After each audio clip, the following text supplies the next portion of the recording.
सोलापूर महानगरपालिका सार्वत्रिक निवडणूक प्रभाग क्रमांक 1 मधील शिवसेनेचे अधिकृत उमेदवार संजय सरवदे व सौ सपना कोळी यांच्या प्रचारार्थ शिळगी, श्रीशैलनगर, धोत्रीकर वस्ती, स्टेट बँक कॉलनी, मड्डी वस्ती, शांतीनगर भागातून भव्य पदयात्रा काढत होम टू होम प्रचार करून मतदान करण्याचे आवाहन केले। प्रभागातील सर्वच मतदार उत्स्फूर्त प्रतिसाद देत असून येत्या काळात अपूर्ण राहिलेली विकास कामे करून दाखविणार असल्याचे मत उमेदवार संजय सरवदे यांनी प्रसिद्धी माध्यमांसमोर व्यक्त केले।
शिवसेनेच्या वतीने प्रभाग क्रमांक 1 मधील विद्यानगर, शेळगी, मड्डी वस्ती, धोतरकर वस्ती आणि रुपामणी मंदिर या भागामध्ये शिवसेनेच्या वतीने मोठी भव्य पदयात्रा निघालेली आहे। आपण बघताय या ठिकाणी नागरिकांचा उत्स्फूर्त प्रतिसाद आमच्या शिवसेनेच्या पदयात्रेला मिळत आहे। नक्कीच आमचा शिवसेनेचा विजय होईल असा आम्हाला आशा आहे। गेल्या 5 ते 6 वर्षामध्ये नागरिकांचे अजून बरेच कामं इथं बाकी आहेत, ते कामं करण्यासाठी आम्ही मतदारापर्यंत जाणार आहोत आणि गेलेलो आहोत आणि भविष्यामध्ये राहिलेली कामं आम्हाला पूर्ण करायची आहेत। यासाठी मतदारांनी आमच्या पाठीमागं उभं राहावं, शिवसेनेच्या आमच्या दोन्ही उमेदवारांच्या पाठीमागं उभं राहावं आणि आम्हाला भरघोस मतांनी विजय करावा अशी त्यांना विनंती करतो।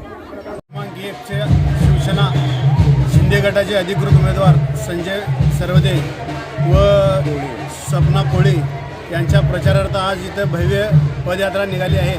तर मी सर्व प्रभागातील नागरिकांना आवाहन करू इच्छितो की त्यांनी धनुष्यबाणासमोर चिन्हासमोर बटन दाबून त्यांना प्रचंड बहुमताने विजयी करावे।